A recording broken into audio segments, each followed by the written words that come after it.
Homicide. The families of Matthew Hebb and his friend Earle Stewart have been asking for anyone with information to come forward. And tonight, CTV's Kellen Sundahl tells us a tip through a rewards program is what has now allowed the police to lay charges. Karen Higgins and her husband Elmer are arrested and charged with the murders of Matthew Hebb and Earle Stewart. The developments come as a shock for the victims' families. For the last 4 years, 7 months, 28 days, all of our lives have been nothing but a living hell. Her son Matthew and his friend left Halifax to get Christmas trees in December of 2012. The next day, police found their bodies in the charcoal bits of a cabin fire an hour and a half away near Sheet Harbor. The families were told the men had been shot. We'll never have closure because I honestly don't think we're going to have all the answers. White crosses mark where their bodies were found. The families made several public pleas for information.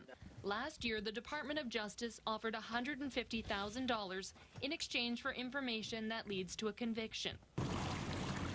The whole time, investigators continued to search for evidence. The accused were considered persons of interest early on in the homicide investigation and placed under arrest twice.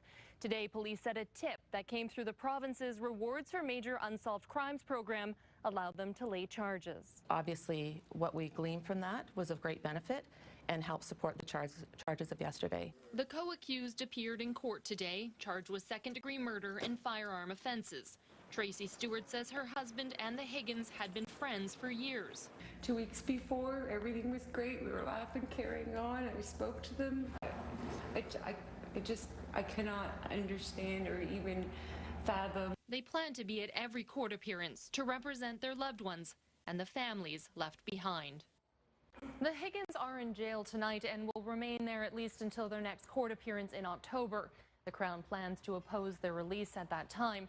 As well, today, the family thanked the police officers and detectives who relentlessly worked on this case. And Steve, we should be clear, none of the accusations against the accused have been proven in court. Kellen, thanks. CTV's Kellen Sundahl leading us off tonight in the newsroom.